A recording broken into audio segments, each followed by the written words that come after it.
Pode começar, professor. Podemos? Bem, boa noite a todos, né, e a todas.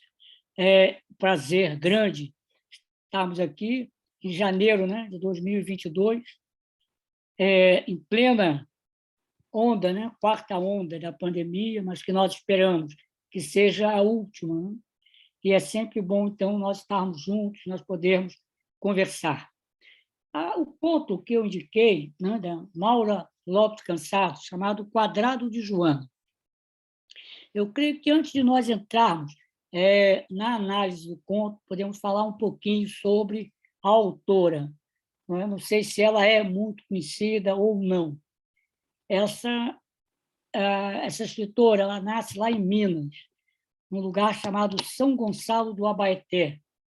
Ela nasce em 1929, portanto, ela vai ser contemporânea da Clarice Lispector. Ela tem uma vida, uma biografia muito complicada. Ela nasce numa família muito rica, uma família de fazendeiros, e as relações familiares vão ser um tanto complicadas.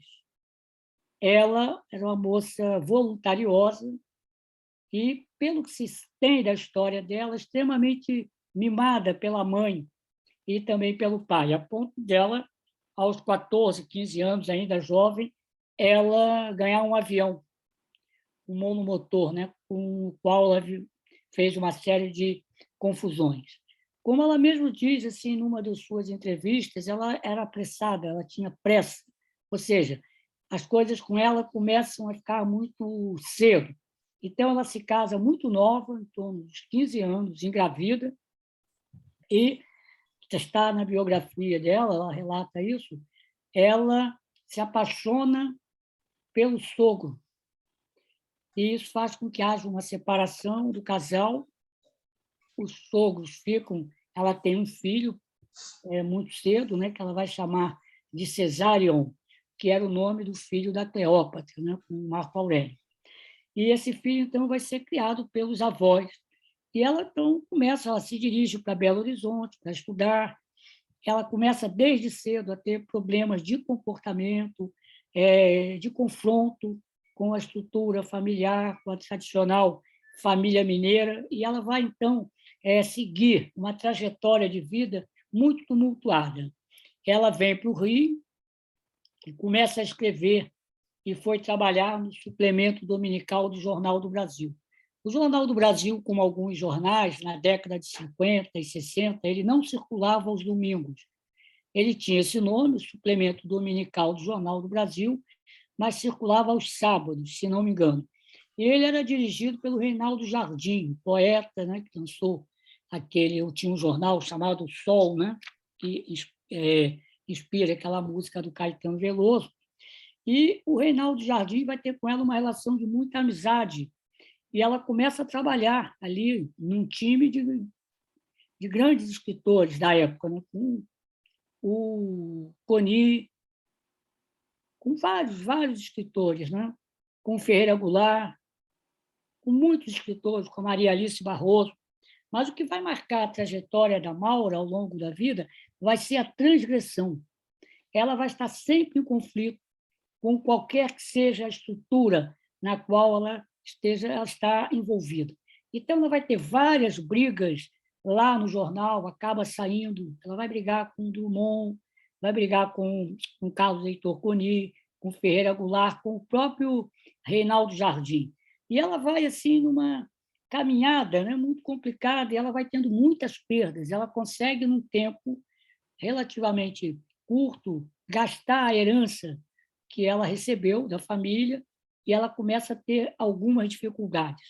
Nesse período também ela vai ter algumas internações em alguns serviços de psiquiatria. Num primeiro momento, ela ainda tinha algum recurso, a família estava ali, ela vai se internar em algumas casas de saúde da época para pessoas ricas. Por exemplo, no Alto da Boa Vista tinha aqui uma casa de saúde, que é exatamente onde ela fica. E o que vai marcar a passagem da Maura por todos esses serviços vai ser realmente um conflito, a briga. Ela começa a agredir as pessoas, independente do clima existente no serviço. Então, ela vai começar a ter várias internações e, no final da década de 50, ela vai acabar sendo internada no Centro Psiquiátrico Pedro II, no Engenho de Dentro, que era um conjunto de hospitais. Ela vai ficar internada no Hospital Gustavo Hiller. E ela vai ter uma crônica nesse hospital, era uma instituição asilar, não é? Onde eram internadas pessoas muito pobres, né? Na época, inclusive, eram consideradas indigentes, não tinham nenhum recurso, nenhum instituto de aposentadoria, e ela sai de uma classe rica, né? Altamente intelectualizada, culta e acostumada a frequentar determinados ambientes, então ela começa a entrar em choque, principalmente com os funcionários, não é? Que lá trabalhavam, com as chamadas guardas de seção, que eram pessoas de uma instrução pouca, pessoas que tinham quase que a mesma origem social dos pacientes, e ela, então, começa a ter toda uma atitude desafiadora. Ela vai criar uma imagem, não é, de tal maneira que nenhuma enfermaria queria ficar com a Maura. Tamanhas as confusões, as brigas. E ela foi internada numa época em que a instituição psiquiátrica era extremamente pesada, não é, autoritária, era uma instituição totalizante, onde havia a superlotação, e ela vai sofrer uma série de repressões dentro da instituição. Inclusive, na época em que ela interna, em 1959, ainda havia o quarto forte, que era um quarto onde era quase que uma cela, e ela, por diversas vezes, foi para lá. Ela comandava rebeliões das pacientes, então ela vai ter uma atitude assim muito complicada dentro da instituição. Ela recebe lá, teve um médico muito que procura cuidar dela, ele acaba sendo até diretor do hospital, e era uma relação que causou também muitos problemas para ele, por várias razões. Primeiro, ele, vocês podem imaginar, uma sociedade racista como a nossa, ele era um médico negro, talvez o único psiquiatra negro naquele momento, naquele hospital. E ele estava tentando fazer a formação psicanalítica também. Não é? Era uma pessoa, eu cheguei a conhecê-lo, cheguei a trabalhar com ele, uma pessoa extremamente delicada e dedicada. E ele, então, ele olha para a Maura, né, com um outro olhar, diferente dos outros médicos, dos psiquiatras da época. Então, ele procura ajudar, procura manter um relacionamento. E ele vai sofrer nas mãos da Maura, né? Ela, inclusive, começa a inventar histórias de que estaria tendo um envolvimento amoroso com ele. Isso foi extremamente complicado para ele, pelo momento que ele vivia, pela sua condição. Então, ela acaba saindo do hospital. Então, ela tem diversas entradas no hospital. Ela, em 74, vocês conhecem a história dela, ela estava numa clínica. O João chegou aí, né, João? Se quiser falar, ela estava internada e ela mata, ela assassina uma jovem que estava dormindo na enfermaria, que tinha acabado de ser internada, estava grávida, ela então sufoca a moça e não se sabe, ela não tinha um motivo maior, né? Foi uma experiência que ela se permitiu ter diante das muitas vivências que havia tido, né? Sofrido. Então, ela começa, desde esse fato, a decair. Ela vai presa. Naquele momento, ainda não havia uma instituição penitenciária para mulheres com problemas psiquiátricos. Ela foi considerada semi-imputável pelo diagnóstico que ela tinha, não é? Se entendeu que ela tinha um entendimento do ato delituoso do seu caráter delituoso, do seu ato, podia não ter consciência das motivações. Então, ela vai ficar presa em condições muito difíceis. O filho, ela tinha um filho, né? Esse filho ele morre, acho que há pouco tempo, casado, a esposa dele, uma artista plástica, ele tinha uma boa condição e ele dava todo o suporte a ela, né? Ela não era uma pessoa abandonada, esse filho cuidava dela, não morava com ela, acho que seria impossível morar com ela. Então, as relações sempre muito difíceis. Por exemplo, há um relato que ela foi morar no Solar da Fossa, ali em Botafogo, onde moravam artistas, tal, e ela, as pessoas tinham medo dela.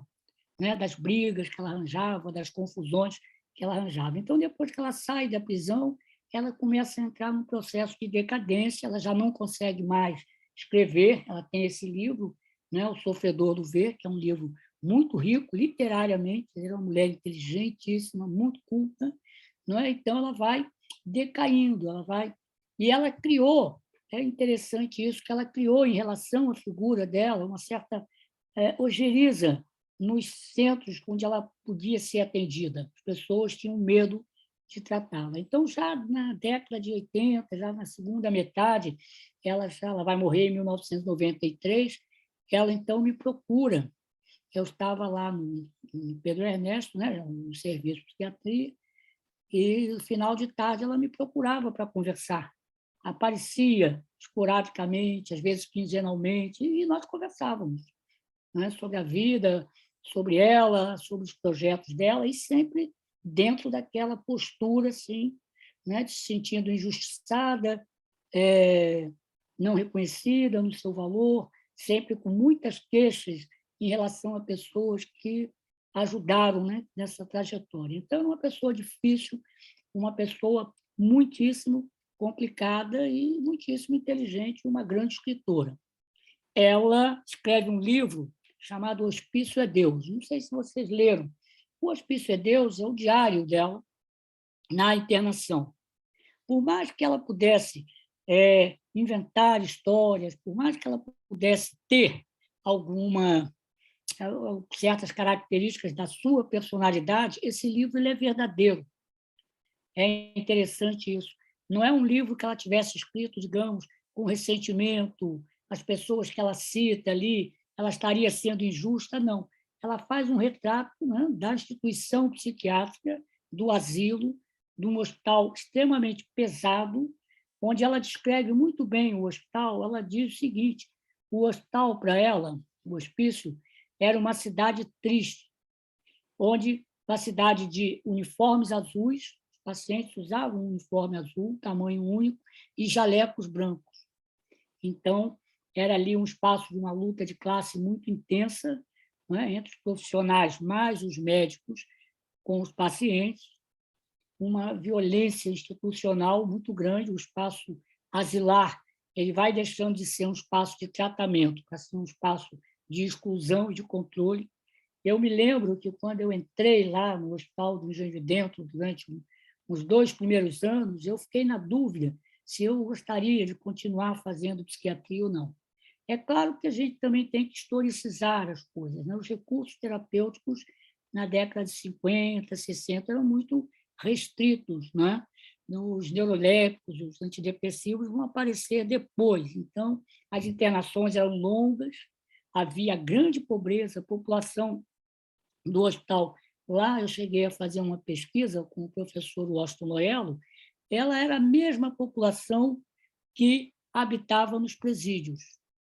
Pessoas de pouca instrução, desempregadas, população, a maioria negra, lá internadas e também nos presídios. Então, é um espaço de muita violência institucional. E ela colocou isso com muita propriedade nesse livro. Ela cita alguns médicos, ela cita as funcionárias e ela descreve com muita propriedade. Nesse conto dela, para ele passar a palavra para o professor João, que ela intitulou No Quadrado de Joana. Nós vamos ter 2 quadrados aí, a meu ver. Um é o quadrado no qual a paciente, né, a protagonista do conto, está presa, que é o quadrado da psicose, que ela vive. E essa paciente, não, essa personagem, ela vive dentro de um outro quadrado, que era uma das figuras mais assim gritantes e assustadoras do hospital psiquiátrico, que era o pátio.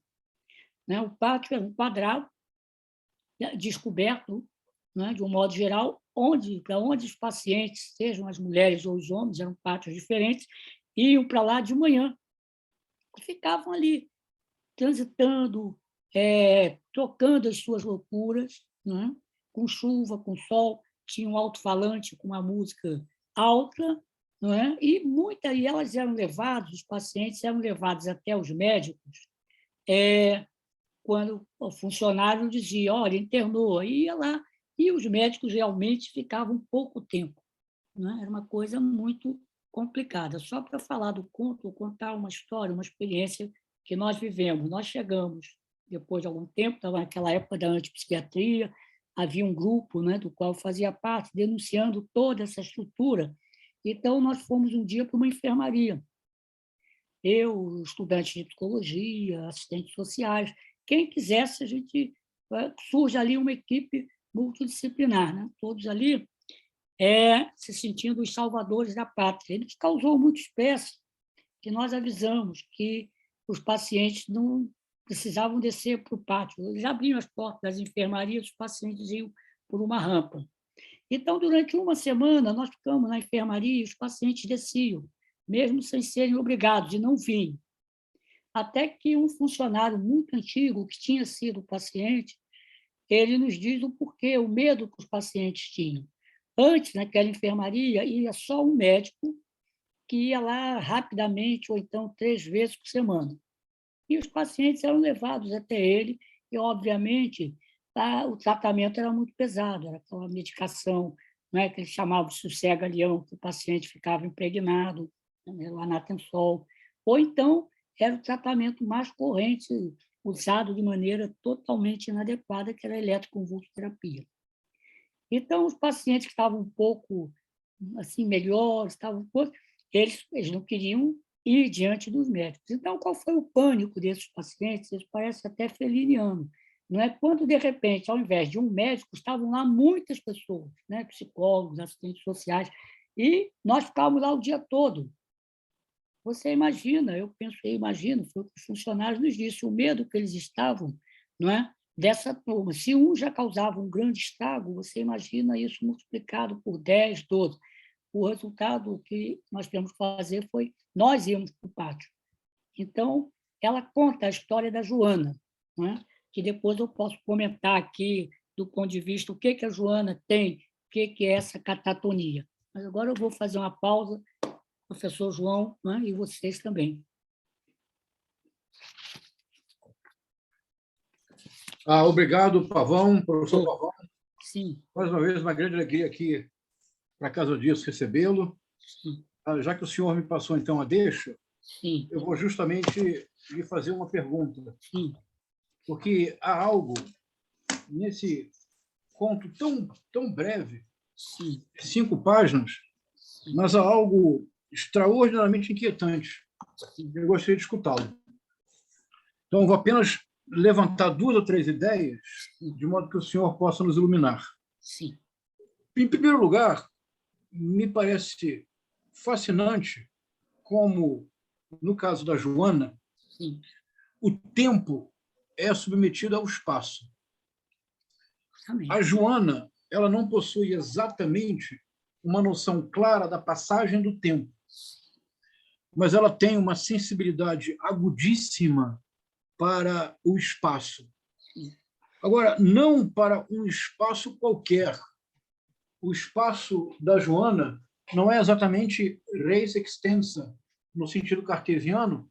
O espaço da Joana ela é basicamente uma redução da realidade a formas geométricas. E mesmo essa redução da realidade a formas geométricas, ela tem uma redução no seu interior. É que das formas geométricas, a única na qual ela se sente confortável é o quadrado. O que faz com que o quadrado, o campo semântico domina completamente. Por exemplo, ela diz essa frase excepcional: finalmente acha-se na metade da 4ª vez.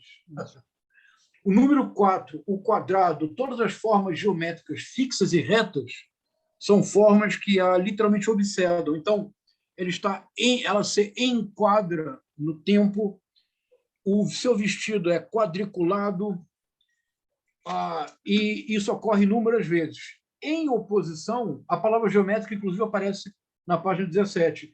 Esperações rápidos geométricos. Há uma geometria própria no problema da Joana, que se refere, ela dirá depois na página 16, e a lógica está no quadro. O quadro, o quadrado, o enquadrar-se, o 4 é onde ela encontra alguma forma de equilíbrio, a tal ponto que a sua própria posição corporal é vertical não pode ser horizontal. Em oposição a isso, há algo com o qual ela não pode lidar, que é a oposição do quadrado com o círculo. Isso aparece pela primeira vez na página 16. Não deve mutilar-se na lisura da curva. É curioso, só como uma nota ao pé de página, sem a curva, não haveria a arquitetura moderna brasileira do Oscar Niemeyer. Toda a intenção do Oscar Niemeyer era introduzir a curva na arte da arquitetura moderna. Isso é obsessivo. Joana, ela vai dizer, Joana teme a roda, que ameaçou mostrar-se nos rostos arredondados. Por isso, o rosto da Joana apenas está de perfil, que é o quadrado possível do rosto oval. Depois ela dirá que há uma cobrinha traiçoeira, o círculo, as curvas. Ela corre o risco de quebrar-se nas curvas. Quando ela desmorona, ela se contorce, que é o corpo tornado curva. Joana será vencida na curva de uma pétala. Ao mesmo tempo, ela pode se livrar na hora quarta do novo tempo. Então, professor, do ponto de vista literário, eu gostaria de escutá-lo do ponto de vista psiquiátrico, psicanalítico. O tempo é submetido ao espaço. O espaço é, sobretudo, geometria. A geometria privilegia o quadrado, que se opõe à curva. E mesmo no final, quando ela escuta a palavra catatônica, porque o que falta a Joana é linguagem. Quando a Joana escuta a palavra catatônica, ela transforma a palavra numa espécie de fórmula pitagórica, porque é catatônica. São como se fossem pontos de uma linha reta. Professor, do ponto de vista literário, eu acho que é absolutamente notável. Como é que o senhor pensa essa geometria que apenas valoriza o ângulo reto, o quadrado, a linha, e que abole a curva? Bom, primeiro a gente entende, vamos dar... Olha só, muito interessante a abordagem, né, desse fenômeno muito humano, essencialmente humano, que é a loucura. Nós não compartilhamos a loucura com nenhum outro ser. Não é? Primeira coisa, múltiplos olhares apreendem a loucura. O olhar do filósofo, o olhar da escritora, né, da contista, do poeta, e há um olhar da clínica também. Em alguns pontos, eles se encontram, e outros eles se afastam. Né? Primeira coisa que a clínica diria para essa paciente, onde colocá-la, qual a compreensão que a gente tem. Ela é o quê? Ela é uma psicótica. Né? A psicose, ela é uma condição em que há uma ruptura na relação dialética do sujeito com o mundo. Nessa ruptura, o juízo de realidade, que é o que nós compartilhamos, ele se perde. E, nessa ruptura, então, surge todo um caos fantasmático dos sintomas que o psicótico apresenta. Então, essa é a primeira coisa. Então, a Joana, ela é, olhando pela psiquiatria, uma psicótica. Não é? E ela, no conto, ela termina dizendo que a Joana é o quê? Uma catatônica. A catatonia é uma palavra que entra na psiquiatria, levada, né, trazida por um alemão, como quase tudo, chamado Kalban, em 1874. Ele descreve o quê? Uma loucura da tensão muscular. Catatonia quer dizer isso, né? Se vocês pegarem etimologicamente. Essa loucura, ela vai estar dentro de um quadro psicótico que a psiquiatria chama de esquizofrenia. Né? A esquizofrenia, ela é uma psicose, ela é uma psicose frequente, ela tem uma prevalência muito grande, né? Quer dizer, nas populações das sociedades industriais, 1,4. Ela tem uma característica que mobiliza muita gente, né? Porque ela começa sempre jovem. A catatonia, por exemplo, é uma forma de esquizofrenia das pessoas jovens.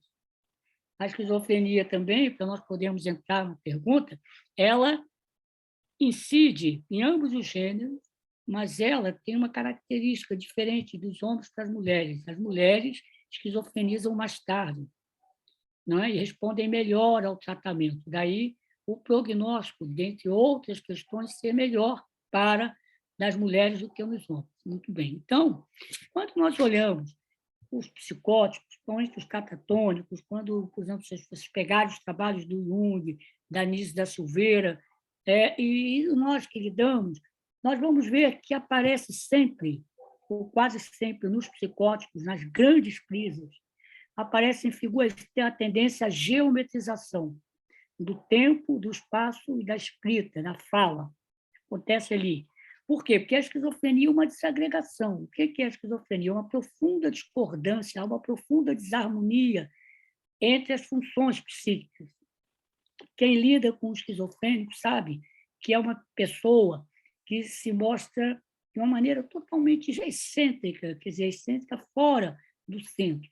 Os esquizofrênicos, no período de estado, naturalmente, eles falam, é como se eles pensassem de um jeito, falassem de outro e sentissem de outro. Então, essa desarmonia, que se chama de discordância ideoafetiva, que se expressa na sintomatologia, na desagregação do pensamento, na ambivalência e nas alterações todas delirantes alucinatórias. Então, nós observamos que, em plena crise, os psicóticos, quando começam a desenhar, quando começam a frequentar, eles têm dois movimentos. Uma figura circular, que a doutora Anísia estuda, que o Jung estudou, chamado de mandala. A mandala é um círculo que é encontrado, um círculo sânscrito, encontrado lá atrás, que deixou, por exemplo, vocês lendo os trabalhos da Anísia, ela ficou muito intrigada. Como é que, no hospital, num hospício do terceiro mundo, num subúrbio, entre pessoas, pacientes pobres, muitos incultos, aparecia esse círculo, que aparecia lá na mitologia hindu, em vários outros textos. E ela fica muito, assim, preocupada com isso e manda as fotografias para o Jung, quando ela encontra o Jung. Então, hoje a gente sabe que esses círculos são movimentos defensivos. Sempre que há uma grande crise, que há uma possibilidade de ruptura, ou então que há uma recuperação, vem o círculo. Aí tem mandalas riquíssimas. Se vocês forem no Museu do Inconsciente, vão ver. E uma outra figura que aparece muito, principalmente na loucura da tensão muscular, é o quadrado. A espacialização, né, como proteção. Ele vai fechando ali na fala, na escrita, não é? E o tempo e o espaço na psicose não são o tempo e o espaço cronológico, principalmente na esquizofrenia. O pensamento esquizofrênico é pré-lógico, pré-categorial, e assim também a vivência do tempo e do espaço, quase que, se nós podíamos, quase que um espaço mítico, né? Um espaço, uma outra dimensão. E é isso que a paciente mostra aqui. O que a gente observa, então, nessa paciente? Eu vou levantar umas questões, não sei se para poder responder melhor e ouvir vocês. A primeira coisa que chama a atenção é o silêncio da paciente. Não é? Ela anda em silêncio, ela não se comunica, há uma perturbação. Né? A conduta extraverbal da paciente é o que domina a psicose. Ela tem um mutismo, que é um sintoma comum na psicose esquizofrênica e mais ainda na catatonia. Esse mutismo, quando a gente entra em contato com a paciente, ele nos passa uma sensação de um vazio cheio. Não sei se dá para entender isso. Não é? Ele está em silêncio, ele não, mas você percebe o que está ali por dentro. Essa é uma característica muito interessante e que ela pega com muita propriedade. A outra questão que chama a atenção e que a escritora consegue com muita propriedade, né, é pegar essa alteração dela. Ela anda encostada no muro. Não é? E isso a gente observa, o paciente, se deixar, ele fica o dia inteiro naquele caminho. É uma estereotipia, são estereotipias de movimento, às vezes estereotipias faciais, uma certa mímica que o paciente faz, caretas, aquilo que a psiquiatria clássica chamava de patetice, né? Que é um termo tanto quase que desrespeitoso. Né? Então, o paciente catatônico ele fica em silêncio andando, ou então ele fica parado na mesma posição diante de um determinado ponto, ele fica ali. São as estereotipias. Não é? São movimentos, depois, quando a gente reconduz a história da pessoa, nós vamos vendo que são movimentos, são gestos que se perderam, que não se transformaram em atos. Né? O ato, ele comunica, ele é dialógico, ele é sinalético. O gesto ele se perde, é uma gestualidade vazia que a paciente apresenta. Ela diz, anda de ângulo a ângulo, dentro de uma determinada geometria. Uma outra característica que chama a atenção é o que a gente chama de maneirismo, uma afetação da gestualidade, das posturas, não é? Ela também descreve isso na paciente, na Joana, esses maneirismos, essa afetação do gesto. Quando a gente olha, por exemplo, o psicótico no seu período de estado, ele anda, por exemplo, o esquizofrênico, ele anda na ponta dos pés, de um modo geral, não é? Como aquele malandro da música do Chico Buarque, como se ele pisasse, né, nos corações. Ele anda daquela maneira, que é uma maneira de expressar a grande divisão que é a ambivalência do psicótico. Não é? Ele é capaz de experimentar, em relação a uma pessoa, a uma situação, sentimentos opostos. Por exemplo, uma paciente como a Joana, é claro que na personagem ela não mostra. Eu, por exemplo, acompanhei durante muitos anos uma paciente, exatamente como ela, que ela ria daqui para baixo e ela chorava daqui para cima, ao mesmo tempo. Essa ruptura que o esquizofrênico faz com o mundo. Ele rompe com o outro. Então, o maneirismo está ali, presente. Ela coloca isso, não é, em algumas falas ali. E ela, então, apresenta toda uma alteração corporal, a tensão muscular, o silêncio, a repetição dos movimentos e a afetação dos gestos, que é o maneirismo, né? Que ela anda de ângulo a ângulo. E ela diz mais adiante que é como se a paciente fosse justa, né? Lisa, reta, né? Ela vive na vertical, coloca ali, na Joana. A Joana tem, se nós olharmos para ela mais para dentro, nós percebemos aquilo que a gente percebe nos psicóticos. É um fundo delirante alucinatório, é um caos fantasmático. É capaz de uma paciente como a Joana, no caso a personagem, explodir em determinados momentos. Um dos quadros mais dramáticos que a gente via em psiquiatria, nas urgências, era a agitação súbita do catatônico.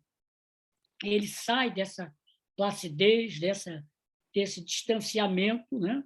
Muitas vezes ele fica naquela fase também de estupor, há uma fase profundamente acinética dos catatônicos, o paciente fica na mesma posição, por mais desfavorável que ela seja, chama-se isso catalepsia, não é? Ele não pisca os olhos, você tem que botar colírio, senão lesa a córnea, e ele sai, de repente, ali como um furacão, destruindo tudo que encontra pela frente, né? O chamado raptus catatônico. Por quê? Porque, no fundo, essa é uma outra diferença, que diferencia a esquizofrenia de outras formas de catatonia das doenças orgânicas. O paciente está desperto,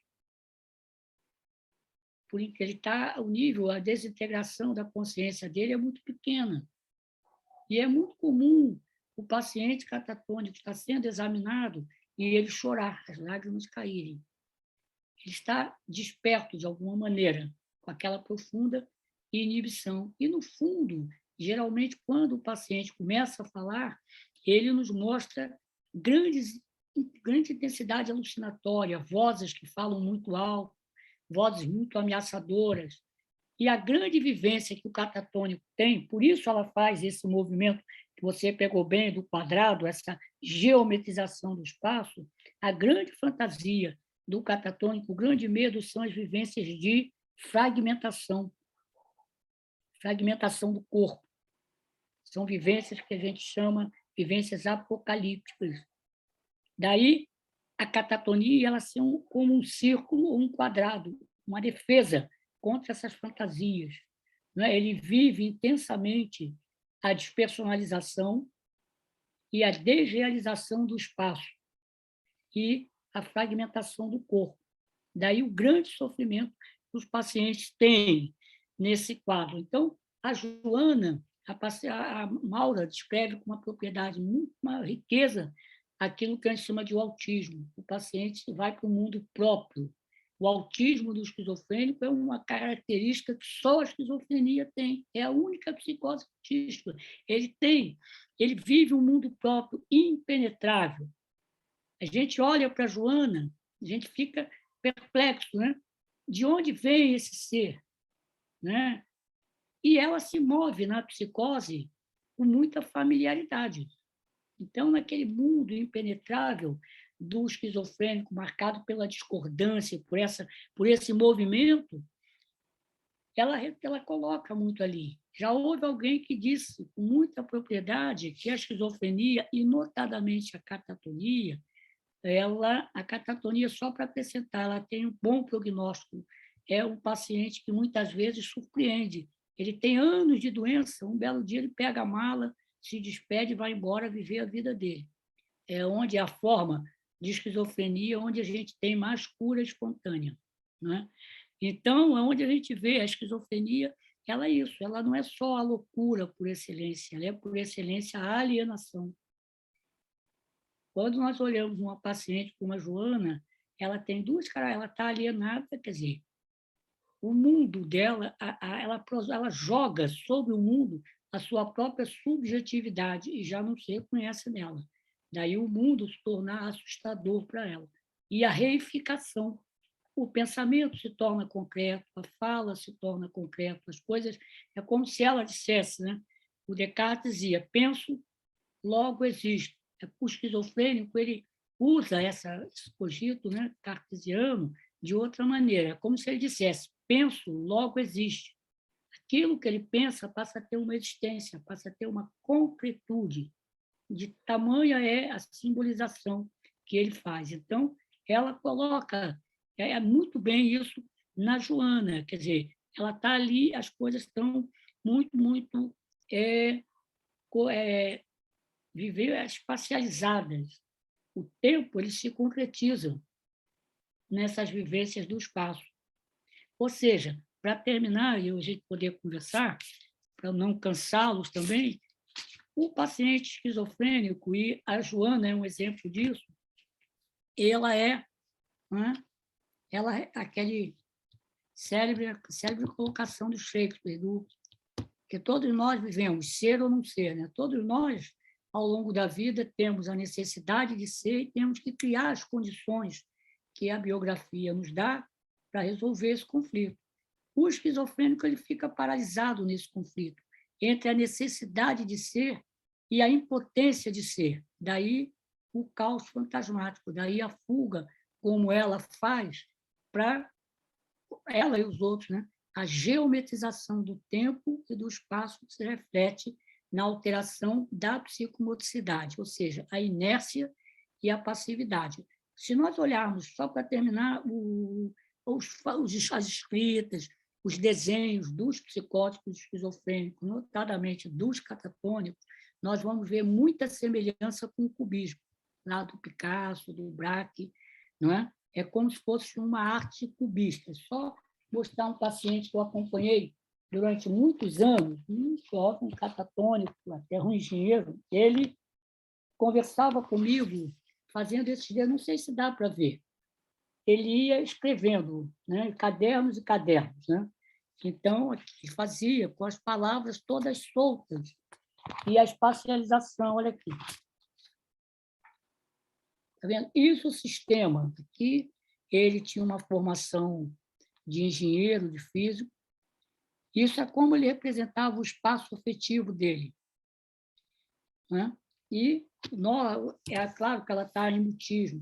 O paciente, quando fala o catatônico, ele cria uma série de palavras novas. Olha só como ele faz aqui. Ó. Síndrome de Down, trissomia do par 21.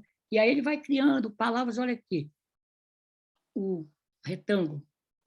Ele vai colocando dentro de quadrados e retângulos as palavras, as frases, como uma defesa para essa grande desagregação que é a psicose, no caso, a esquizofrenia.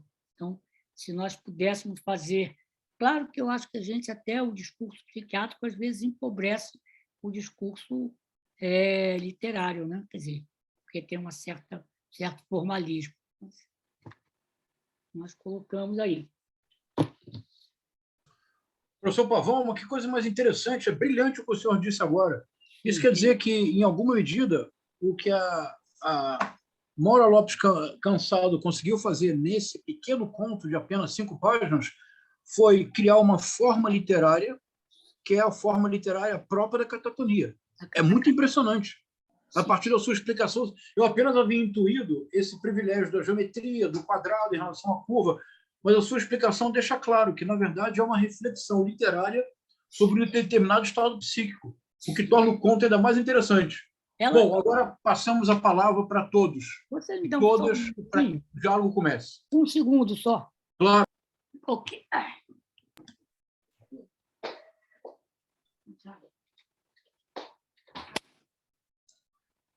Olha, então agora vamos abrir por favor, podem abrir o microfone e vamos participar. Vamos aproveitar para dialogar com o professor Pavão, tá bom?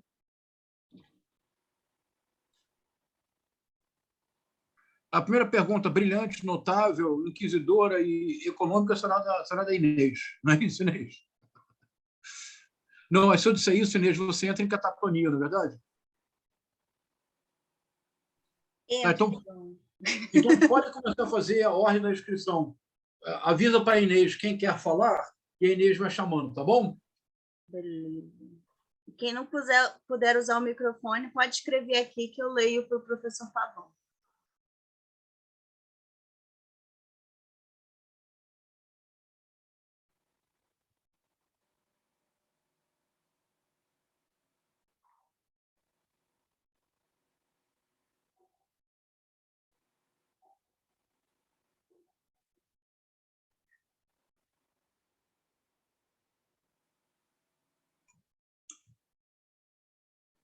Então, o microfone está aberto para a primeira pergunta. Ou colocação, comentário. Críticas. Difícil, né, professor? Não sei. Está aberto, está aberto. Quando não vem pergunta. Está todo mundo reflexivo. Acho que o texto da Maura deixou todo mundo impactado.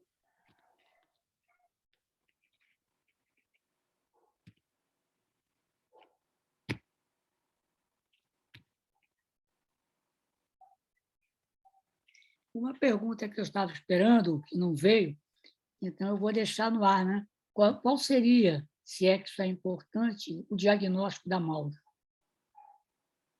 De onde ela falava, né?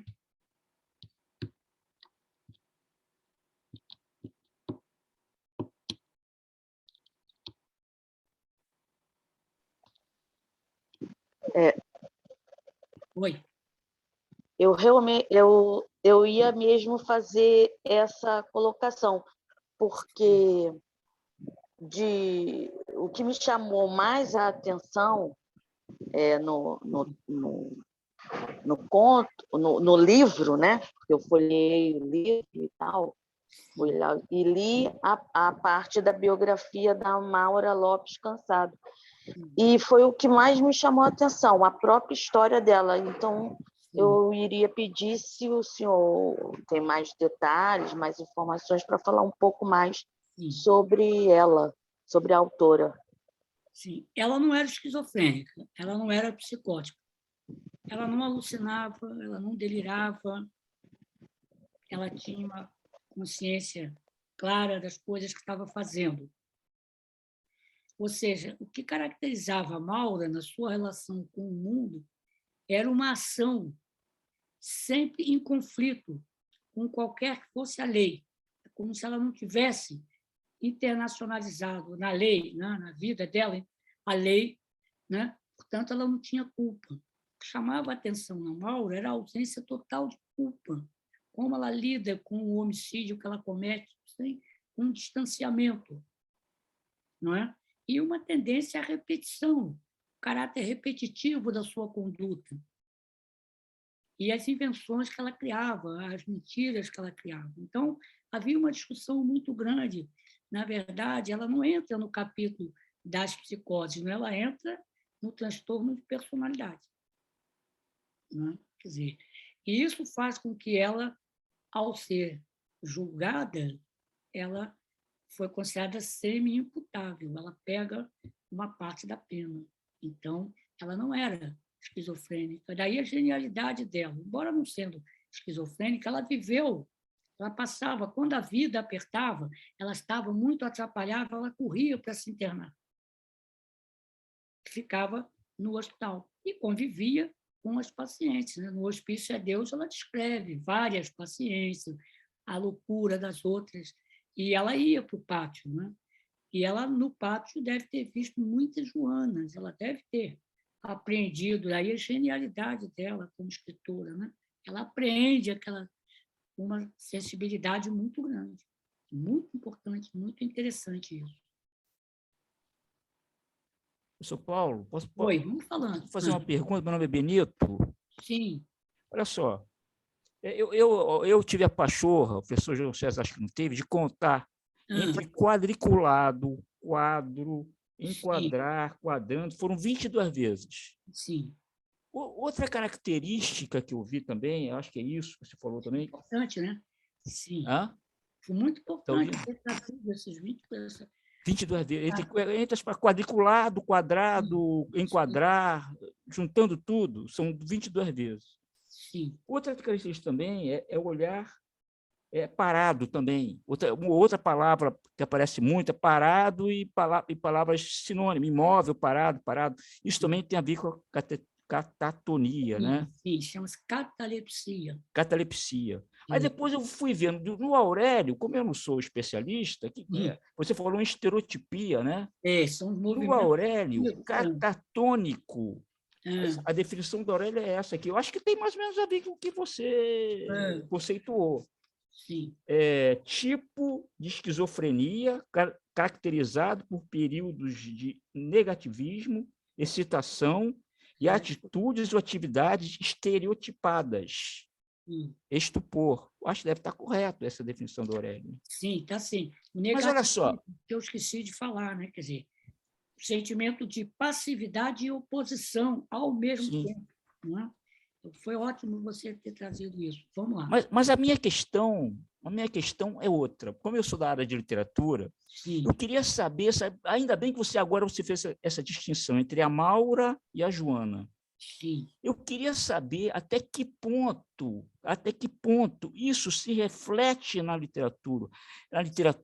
Porque os textos que normalmente a gente lê sobre loucura são autores normais, entre aspas, que falam sobre loucos. Agora, escritores que têm algum problema psiquiátrico, acho que são poucos. Tem aquele Rodrigo Souza Leão, né? E a Maura, mas agora você falou que a Maura Lopes Cansado, na verdade, ela não era esquizofrênica, né? Quer dizer, mas isso, há muito tempo na literatura, se estabelece essa correlação entre a doença e o efeito que provoca na literatura. Isso vem lá desde Machado de Assis, né? Machado de Assis tem um livro chamado Doença e Constituição em Machado de Assis, Peregrino Júnior. O Silvio Romero dizia que o Machado de Assis era gago e por isso se refletia na literatura. O Silviano Santiago, uma coisa para você ver como é a coisa que surge sempre. Agora, recente, ele tem um livro chamado Machado de Assis, que é uma espécie de biografia romanceada, em que ele mais ou menos estabelece uma relação entre a epilepsia e a sua literatura.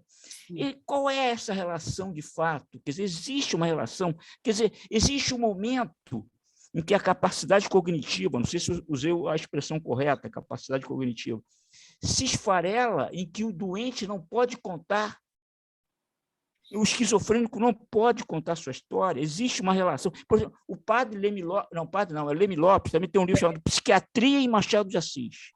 Leme Lopes, que acho que tem um padre chamado Leme Lopes e tem um psiquiatra chamado Leme Lopes. Ele foi reitor da... o irmão, exatamente. Então, o meu objetivo, o meu interesse é justamente esse, estabelecer essa relação entre literatura e doença. Se é possível estabelecer isso. Isso aí, professor, excelente exposição. Não, a meu ver, não existem obras da loucura. Não é? Nós observamos, existem algumas pessoas loucas que produziram obras, que adoeceram. Nós vamos encontrar na literatura brasileira, por exemplo, né, que estão até a ser estudados, mas lá no Maranhão, né, o Sousandres, que tem, né, aquele Guerra Errante, né? Lá no Sul tem o Corpo Santo, né, tem um livro chamado Mateusa, Eu Sou Vida, Não Sou Morte. O Rodrigo Souza Leão, que tem um livro interessantíssimo, Me Roubaram os Dias Contados. Né? Se nós pegarmos, por exemplo, o Antonin Artaud, que ele é muito falado, né? Nós vamos observando que a obra dele, à medida que ele vai avançando na psicose, ela vai se desarrumando. Ela vai se desarrumando. A relação à epilepsia, né, ela é uma síndrome, ela tem uma série de características. Onde nós vamos encontrar realmente uma boa descrição literária da epilepsia no Idiota, do Dostoiévski. Ele ali retrata também com muita propriedade, não sei se porque ele era epilético, ele morre em estado de mal, né, epilético, aquele príncipe, ele descreve todas, há alguns autores que dizem, se você lê o Idiota, você entende toda a psicopatologia, ela está colocada ali. Agora, não creio que haja que o esquizofrênico, ele faça uma obra que você possa dizer literária, no auge da doença. Ela compromete, sim. Ela, embora eu tenha uma visão muito diferenciada de alguns desses autores, que vão lá pela questão genética, eu já entendo que a loucura, o sujeito é da ordem da cultura, da linguagem, não é da ordem do biológico. Eu tenho algumas diferenças assim, minhas, não é? Mas eu não publiquei ainda. Agora, você vê, a Maura, ela não era psicótica, ela estava lúcida, ela tinha as funções cognitivas preservadas. O problema dela era na dimensão afetiva, na questão da vida impulsiva. O princípio do prazer dominava as condutas da Maura. Ela tinha um transtorno de personalidade, que começa muito cedo, né? Começa bem cedo, lá na infância dela já vinha, como na infância de todos esses que a gente conhece aí. Não sei se respondi. Existe alguma teoria, algum livro, algum artigo, que fale sobre essa relação entre a doença mental e literatura? Existe alguma? Alguns livros, sim. Eu não saberia indicar agora, mas existem, sim. Existem vários autores que se preocupam com isso, mas todos eles mostram, né, que a obra literária, a obra artística, ela é produzida num dado momento. Por exemplo, é mais comum, por exemplo, você encontrar em outros campos da arte produções assim quase que psicóticas do que na própria literatura, porque uma das características da grande psicose é que ela compromete a capacidade, a questão verbal. Esse que é o problema. Eu não saberia indicar agora para você, mas eu posso ver também. Obrigado, professor. Não sei se consegui esclarecer ou confundir. Conseguiu. Obrigado. Estou plenamente atendido. Valeu. Obrigado. Eu que agradeço. O professor, tem uma pergunta da Elizabeth, perguntando se tem por que o nome Joana? E ela pensou que ela fez uma relação com Joana d'Arc. Olha, não dá para dizer, né? Por que Joana? Não? Quer dizer, se você olhar nos arquivos, você vê que Joana é um nome bem brasileiro, né? Determinada condição social também. Não dá para dizer. Só a autora, eu acho que poderia nos ajudar nisso, mas não saberia dizer. Aí a Beatriz fez um comentário, né, dizendo que ela leu na Wikipédia que a Maura foi diagnosticada com esquizofrenia, mas ela mesma não sabe se é uma fonte confiável e o senhor já desmentiu, né? Depende muito, né? Uma das grandes questões que a psiquiatria tem, a psiquiatria não é uma ciência ainda, né? A psiquiatria é uma disciplina médica, ela se socorre da medicina e de várias áreas do conhecimento. Uma das grandes questões que a gente discute em psiquiatria é a questão do diagnóstico, do próprio conceito da loucura, da doença. Então, você é capaz de ter tanto diagnóstico quanto psiquiatras trabalhando. Não é? É preciso que a gente entenda também que a Maura ela vai ser tratada num momento, numa época de uma psiquiatria organicista, fortemente positivista, que olhava a doença mental como degeneração. Não é? E, no momento, com os tratamentos nos hospitais psiquiátricos da época, quais eram os tratamentos? A eletroconvulsoterapia, tinha um tratamento chamado insulinoterapia, que não sei se vocês já ouviram falar, se conhecem, que consistia em colocar o paciente em coma insulínico durante 1 hora, depois fazê-lo acordar. E eram feitos 10, 12 comas. Vocês podem imaginar quantas pessoas devem ter morrido aí. Né? Os neurolépticos eles vão chegar só na década de... Já começa ali em 50, em 60, os antidepressivos. Então, também era muito pesado. E o diagnóstico era uma visão muito positivista, muito organicista. Você vê que nós não colocamos, nós podemos colocar aqui a questão da psicodinâmica, dos mecanismos de defesa da paciente, a projeção, a identificação projetiva. E uma coisa que chama muito a atenção também na Maura, ela não relata a tentativa, né, de psicoterapia com ela, quem fez foi, no livro dela, chama de Dr. A, que está de formação psicanalítica. Né? Uma outra coisa interessante de se tirar dessas conclusões é que a psicanálise ela não entra nas instituições psiquiátricas. Mesmo os psicanalistas, quando trabalhavam, sei lá, trabalhavam como psiquiatras, usando medicação, tal. Aí tem toda uma discussão que se faz, né? Quer dizer, até porque os hospitais psiquiátricos ficavam para lá do Rebouças, né? Então, tem muito isso. Aí, vamos lá, então. Outra, a Lucila pergunta: quando a autora escrevia, ela pensava em publicar como literatura ou era memórias, diário? Ela escrevia muito, né? Ela publicava muito no Jornal do Brasil, crônicas, né? E agora, só que tanto o diário, o Hospício é Deus, ela publica com o diário, né? Tanto é que se discute muito que ela coloca o Hospício é Deus número 1, né? Volume 1, onde se conclui de que ela até contam que ela escreveu também um segundo volume. E ela entregou a um determinado editor na época, se não me engano, era o Álvaro Pacheco, ela cita, e ele perde, né? Parece que esse material se perdeu. Então, não foi publicado, o que foi uma pena. Já o Sofredor do V, como literatura mesmo, como os que ela se considerava escritora, ela se considerava uma grande escritora, né? Ela tinha assim, uma imagem dela muito ampliada, muito magnificada. Também era uma outra característica dela, ela se sentia muito importante, com um grande talento e nunca reconhecida.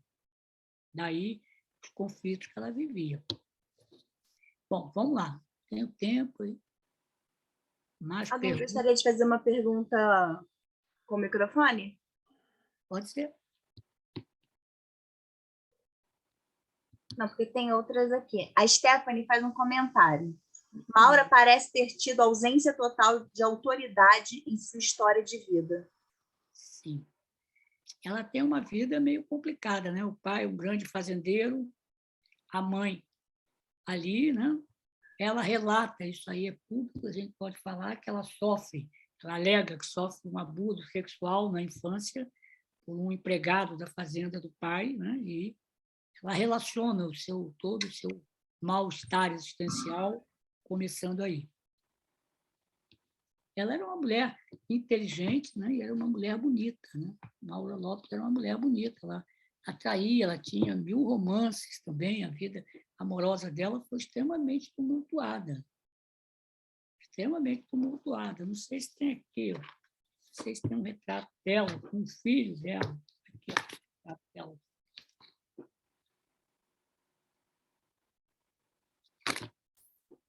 Bom, vamos lá. A Elizabeth aqui dá uma sugestão de ensaio chamado Arte e Neurose, Lionel Trilling. Eu não sei se eu pronunciei o nome corretamente. Ela falou que foi um ensaio que leu há muitos anos, mas discute pontos dessa questão.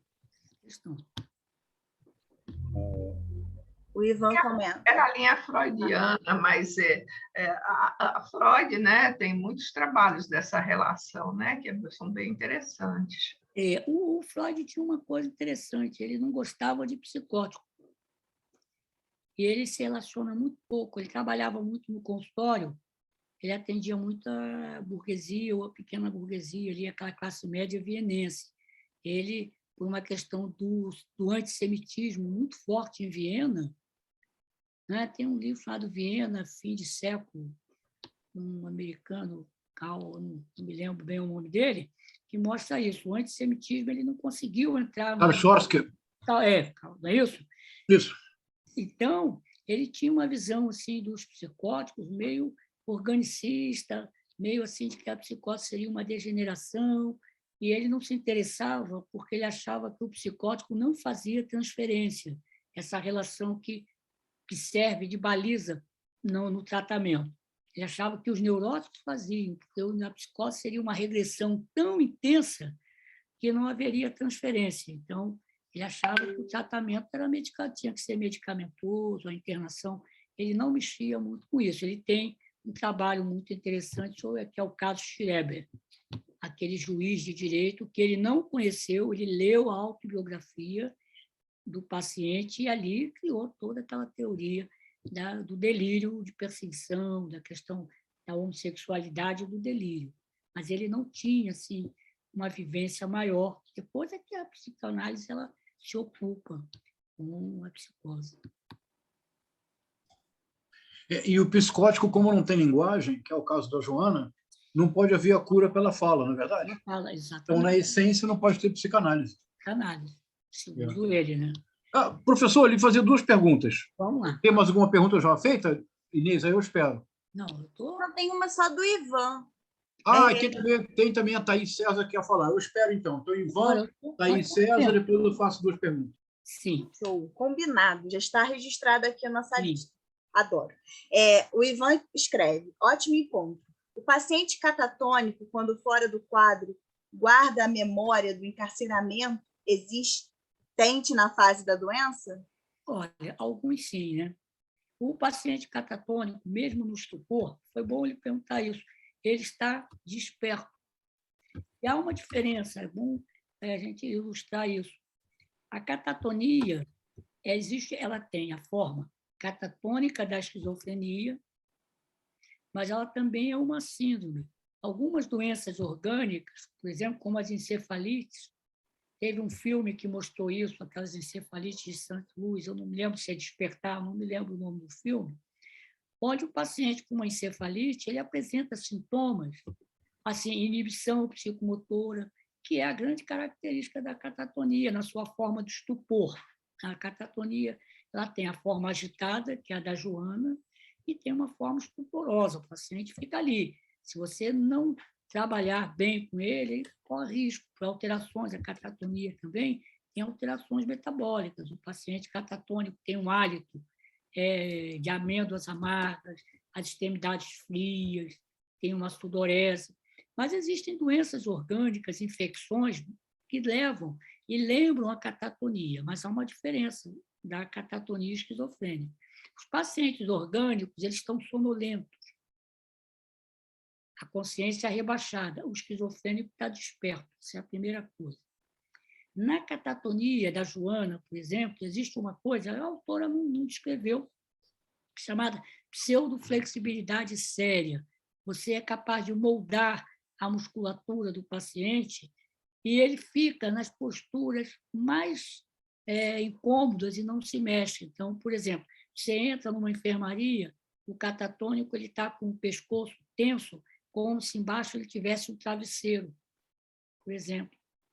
Ou então ele fica com a perna para cima, ou se você colocar o braço dele, ele fica horas. Chama-se a isso catalepsia. Os pacientes orgânicos que têm uma síndrome catatônica não têm essa pseudoflexibilidade, é uma verdadeira flexibilidade. As linhas são para baixo. Então, é preciso diferenciar. Quando o médico está no pronto-socorro, ele tem que fazer o diagnóstico para não tomar uma coisa pela outra. Agora, a esquizofrenia catatônica tem todas essas características aí. A flexibilidade tem uma coisa que foi muito bem lembrada, a questão do negativismo. Né? Ele tem um sentimento, ele tem uma passividade, ele tem um sentimento de oposição. Há um sintoma muito comum nos esquizofrênicos, não só na catatonia. A esquizofrenia tem várias formas, né?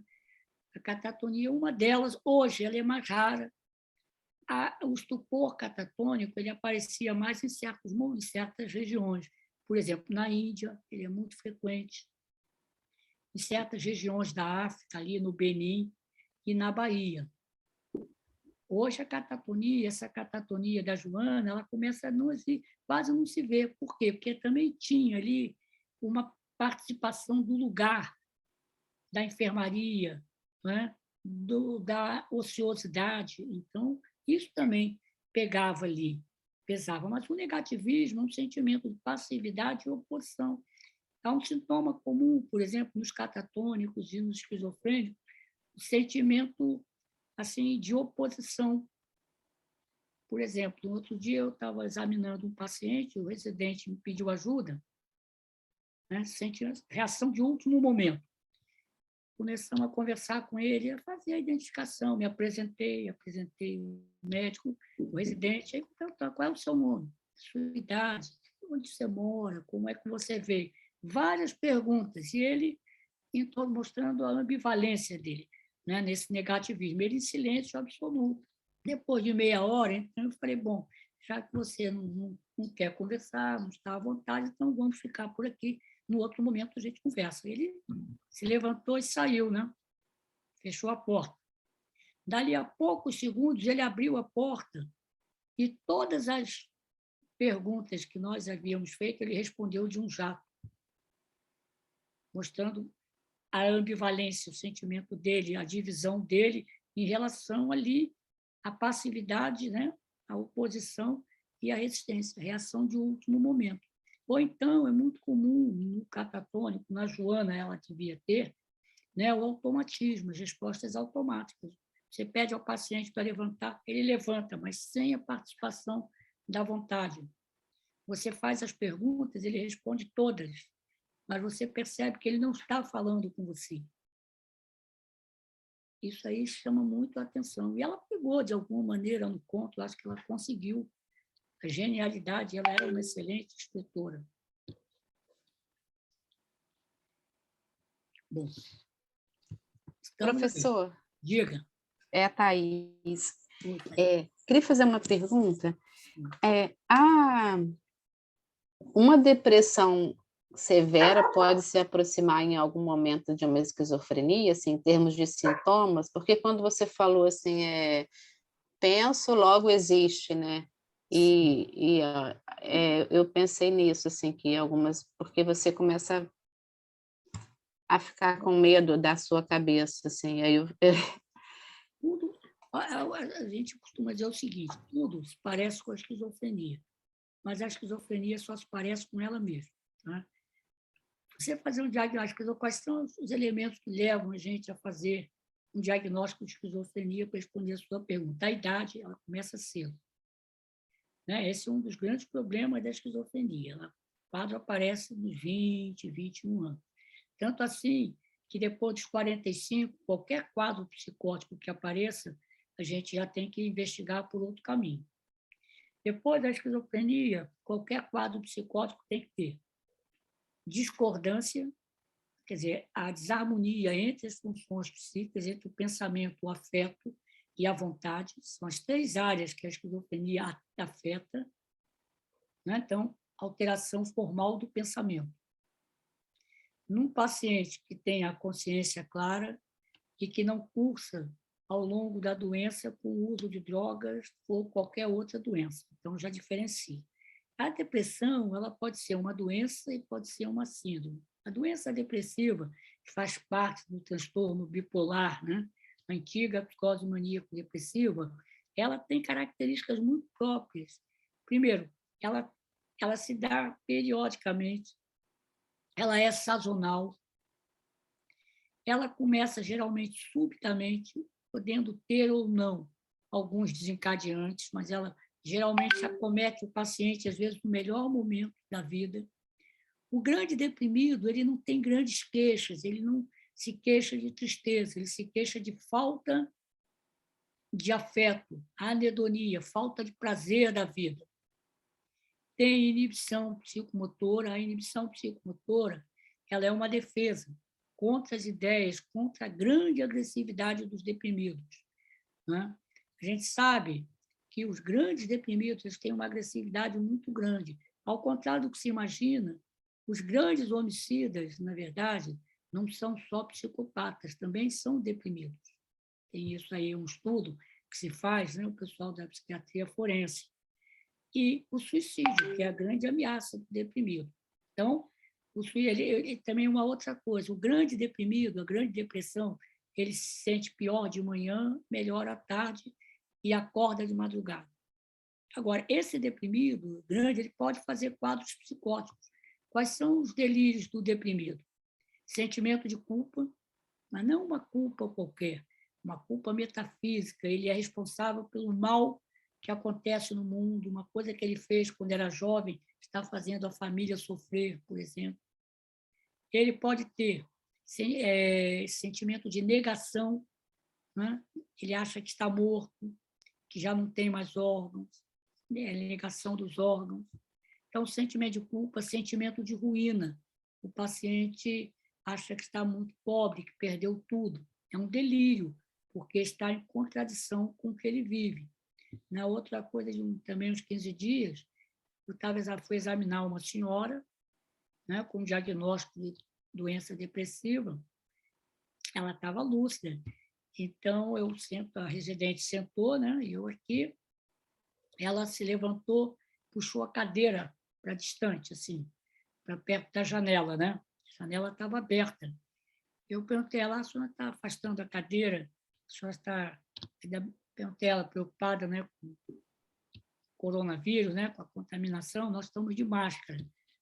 Ela estava sem máscara. Ela falou, não, é que vocês não estão sentindo o meu cheiro? Qual é o seu cheiro? Eu estou morta, então eu estou com cheiro de putrefação, uma morte existencial, que é um sentimento. Né? A outra paciente, quando eu acabo de examiná-la em casa, que eu estou me despedindo, ela me chama, uma pessoa muito rica, uma mulher rica, família rica, ela me chama e diz assim, doutor, eu estou com um problema. Qual é? Nós ficamos pobres, eu não tenho como lhe pagar a consulta. Ideia de ruína, de pobreza, de negação de órgãos. Isso é na depressão, é o delírio do deprimido. O grande se diferencia muito dos delírios esquizofrênicos, que são alucinatórios. Não sei se deu para responder. Agora, existem outras depressões que todos nós temos, que aumentaram agora com a pandemia, né, com a ansiedade. Essas depressões não chegam a ter o componente psicótico que a doença depressiva tem. Deu para entender, sim. Obrigada. Tá? Deu para entender ou não? Deu, foi ótimo. Obrigada. Tá bom. Professor, vamos lá, então. São duas perguntas. Sim. A primeira, o senhor mencionou rapidamente, eu não sei se eu entendi corretamente. Foi a Maura Lopes Cansado quem procurou o senhor? Foi. Tá. E por que ela... Hã? Por que ela... Ela devia... É o seguinte, eu comecei a minha formação como psiquiatra, que, aliás, podia ter sido um erro, eu comecei muito cedo. Eu estava no 2º ano de medicina, mas, ao mesmo tempo, eu fiz toda a formação clínica, né? Me formei no antigo EG. E eu fui fazer psiquiatria por um acaso. Eu morava na rua, que dava acesso ao Hospital do Engenho de Dentro. Uma tarde eu estava à toa, no 2º ano, fui lá. Tinha inaugurado um pronto-socorro e acabei ficando. Né? E eu vivi muito essa luta, a questão antimanicomial, e passava e lá na universidade também. E ela acabou me conhecendo. Eu trabalhei muitos anos em emergência psiquiátrica do antigo INAMPS, por onde ela passou umas 2 ou 3 vezes. E ela conhecia alguns médicos lá, por exemplo, o professor Loiello. Né? E ela, então, esteve com ele pediu que ela me procurasse. Provavelmente foi uma referência. Aí ficou. Ela ia lá pedir ajuda para conversar. Ela queria conversar, não aceitava a medicação. Ela tomava lá uma medicação bem ligeira e conversava. E ficava lá conversando, aí sumia, aparecia. Isso no Engenho de Dentro? Não, já no Pedro Ernesto. Tá. No Engenho de Dentro eu não a conheci, né? Ela ficou lá em 60, eu tinha 14 anos, 13 anos nessa época. a do Engenho Dentro, eu conheço as histórias que contavam dela, os funcionários antigos, né? Quando ela trepa no telhado e joga as telhas todas para baixo. Né? Ela conta um episódio até muito, muito interessante, não sei se vocês leram esse livro dela, O Hospício de Deus, né? Ela estava lá internada um dia, lá, teve um princípio de incêndio no hospital, embaixo, né?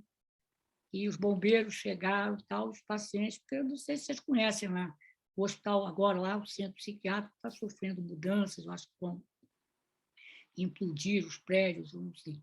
Ele tem aquela estrutura, assim, né, com aquelas janelas gradeadas que davam para a rua. Então, ela conta que os bombeiros estavam voltando, estavam no carro, de repente, as pacientes e os pacientes começaram a aplaudir os bombeiros, né? E eles ficaram emocionados e ficaram de pé naquele carro que eles têm e tiraram o chapéu em cumprimento. Então, ela termina dizendo assim, eu não sei se em outra parte do mundo os bombeiros são aplaudidos, a não ser aqui no hospício, mais ou menos assim. Então, eu vivia ali, então ela foi lá, e ela ia em busca de acolhida, entendeu? Ela estava solitária, o filho acho que já tinha morrido, não é? O filho dava toda a assistência a ela, como a Nora também foi quem fez essa edição. Então, ela era muito, as pessoas tinham muito medo dela, nos hospitais, nos serviços, ninguém queria, por causa das confusões que ela arrumava. Ela já estava mais combalida e ia lá conversar comigo, conversava, ficava meia hora, 40 minutos e ia embora. De vez em quando aparecia. Estava lúcida, orientada, já com seus 60 anos, nenhum sinal de deterioração, nada. Eu costumo brincar que se a Maura, com o diagnóstico que ela tem, vivesse hoje e entrasse para um partido político desses aí, evangélicos, ela chegaria à presidência da República. Muitas, nós já tivemos estamos tendo agora, ela chegaria lá, seria um diagnóstico ótimo, pré-requisito. Ela, ao invés de terminar lá, ela terminaria no Planalto. Bom, vamos lá. Com a vantagem de ser escritora, não é? O que os outros estão longe de qualquer habilidade com a palavra. Agora, ela tem esse mérito, né? Isso, pelo menos isso, né? O senhor mencionou Engenho de Dentro. Sim. Aí uma curiosidade, sim, porque, de fato, uma parte considerável das vanguardas históricas, sim, sobretudo o surrealismo, sim, se relacionaram de maneira muito produtiva com arte ou expressões realizadas por pessoas com problemas psíquicos. Sim. A escrita automática surrealista, por exemplo, era uma mimetização de um tipo de discurso sem nenhuma espécie de superego, etc., etc. Então, isso foi muito comum na vanguarda, essa aproximação. Uma pergunta. No Brasil, ninguém levou tão longe a ideia da relação profunda entre certos estados psíquicos com expressão artística quanto a doutora Anísia da Silveira, em associação direta com o Jung. O senhor conviveu com ela? Convivi. Trabalhei com ela, quer dizer, eu assisti às aulas da Anísia. Foi o seguinte, eu comecei lá no hospital no 2º ano. E teve um momento que eu parei e falei, olha, isso aqui não é o que eu quero. Eu ficava meio assustado.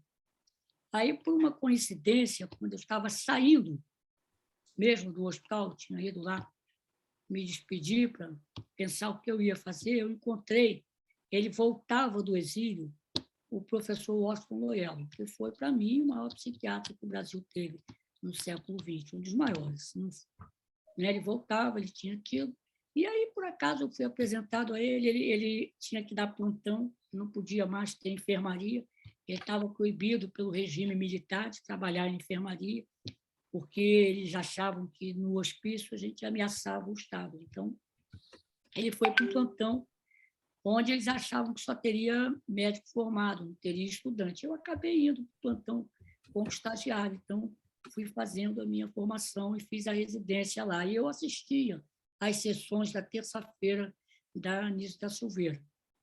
E, muitas vezes, muitos daqueles pacientes, ela tem um trabalho muito importante, que foi o museu, que é o museu do está hoje no Museu do Inconsciente, o trabalho que ela fez na STOR, né, com os pacientes. E lá ela tinha um monitor, que era um funcionário, que depois ele hoje está na Alemanha. Ele foi diretor do Museu de Arte Moderna de Frankfurt, que é o Almir Mavinier, que foi o braço direito dela durante muito tempo. Ele é artista plástico e hoje vive na Alemanha. Então, o trabalho da Nise é um trabalho extremamente importante, riquíssimo. Não é? Ela dali, ela fez uma denúncia grande de toda uma psiquiatria, coisa que nós depois fizemos. O Loello fez, por um lado, assim, por um viés político. Então, o trabalho que ela fez tem que ser preservado. O Museu das Imagens, aqueles 8 pintores do Engenho de Dentro. Hã? Oi? O Museu do Engenho de Dentro, por exemplo, o Museu do Inconsciente, aquilo ali é uma riquíssima, né? Tem lá o Emídio é um pintor, ele fica psicótico, não é? Ele, então, começa a frequentar o ateliê, e ele tem uma obra, eu me lembro, há uns anos, o pessoal da Documenta de Cássio, né, que era na Bienal, veio ao Brasil e ficou encantado com a obra do Emídio. Ela lembra o Matisse. O Fernando Diniz, a mesma coisa. O Fernando Diniz, ele... O Arthur Bispo do Rosário, O nossa. Arthur Bispo do Rosário já ficou na colônia, não é? Juliano Moreira, né? Moreira. Não é? A Juliano Moreira, ela passou a ser uma espécie de depósito, uma coisa terrível. Os pacientes se internavam nas enfermarias, no Hospital do Engenho de Dentro. Aquilo era uma coisa horrível, né?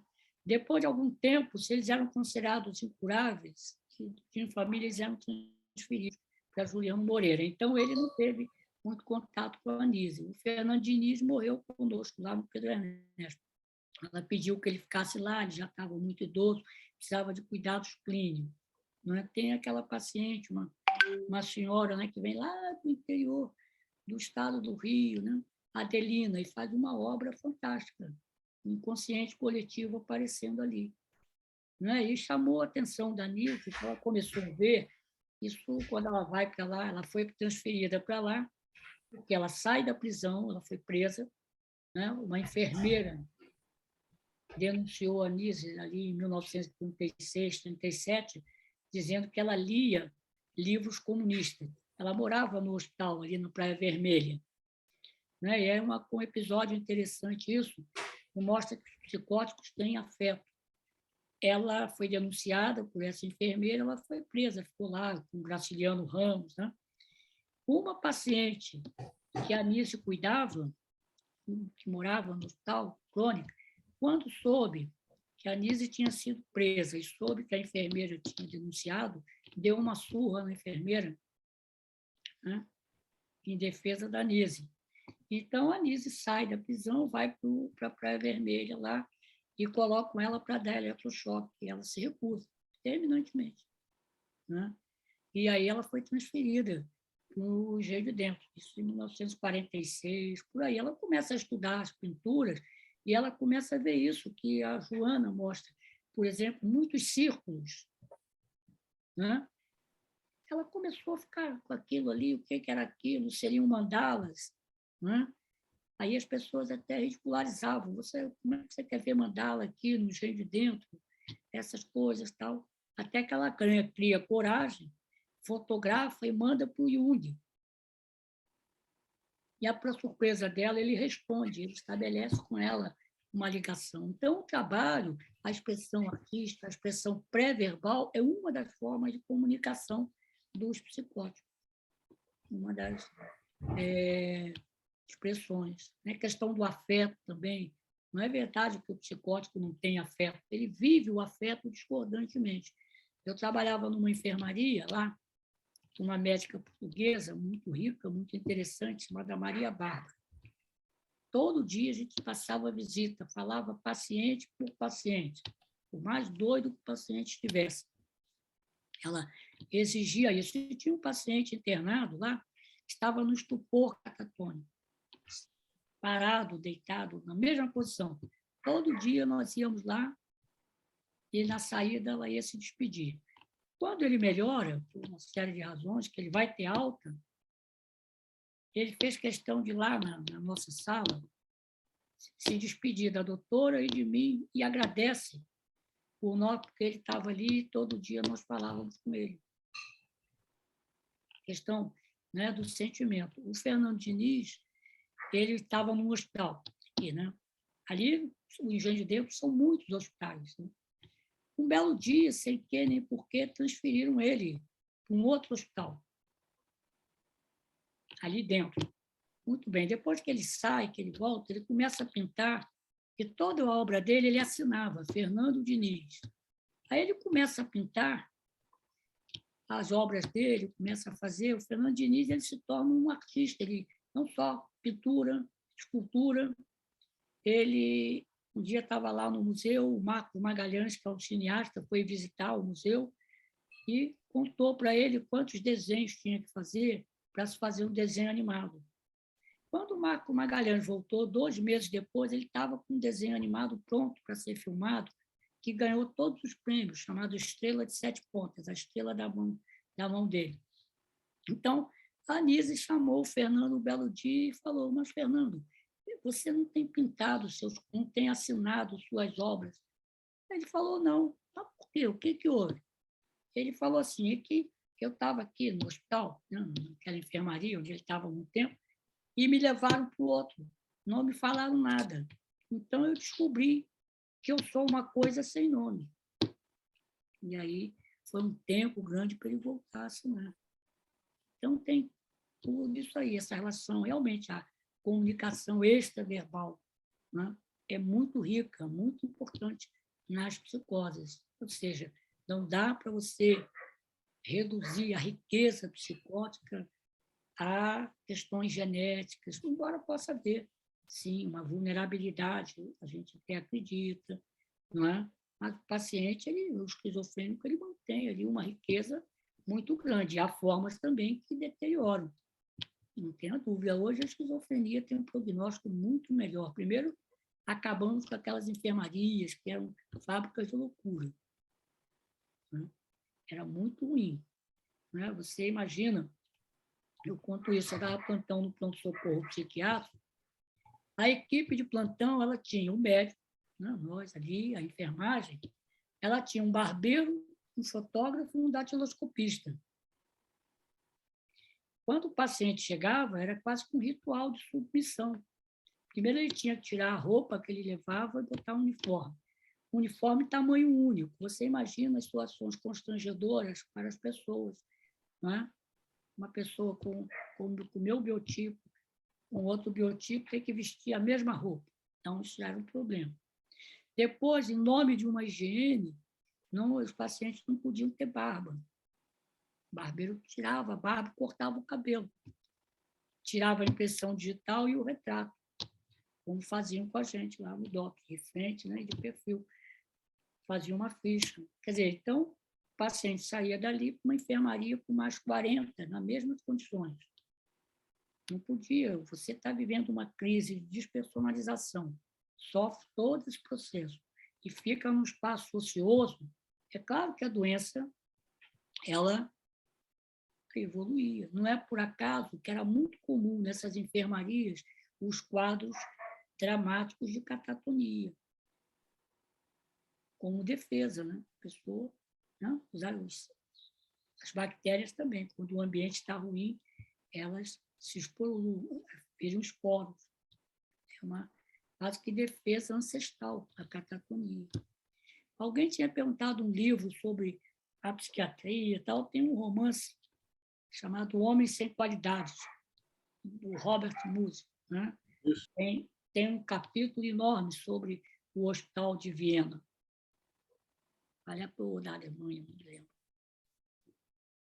Muito bem. As perguntas aí, não sei se eu estou atendendo ou se não. Super atendeu, professor. Foi uma aula excelente. Tanto que o avançar da hora já me chega. Nem sei que horas são. Já são 8, já passam das 8. Mas eu estou pronta. Se vocês quiserem mais perguntas... Não, então, assim, fica combinado dia 18, né? A gente pede mais uma vez desculpas pelo errinho lá da Filipeta, mas é dia 18, sexta-feira de fevereiro. Estaremos juntos novamente, dessa vez para conversar sobre Clarice Lispector, né? A Hora da Estrela. Então, fica o nosso abraço, um feliz ano novo, sigamos juntos, né, ao longo do ano. João, quer falar alguma Tá coisa? o vírus, né? O vírus, Então, né? só agradecer muitíssimo, professor Pavão, Nada, agradecer pelo privilégio. Em nada. fevereiro nos reunimos mais uma vez. Uma vez. O prazer é todo meu. Agradeço, foi muito bom estar aqui com vocês. Até Para nós é uma honra. fevereiro. Né? Um abraço. Até dia Feliz 8 de 2022 para fevereiro. todos. Muito obrigado, professor. Obrigado, até lá. Boa Tchau. noite. Obrigado, Inês.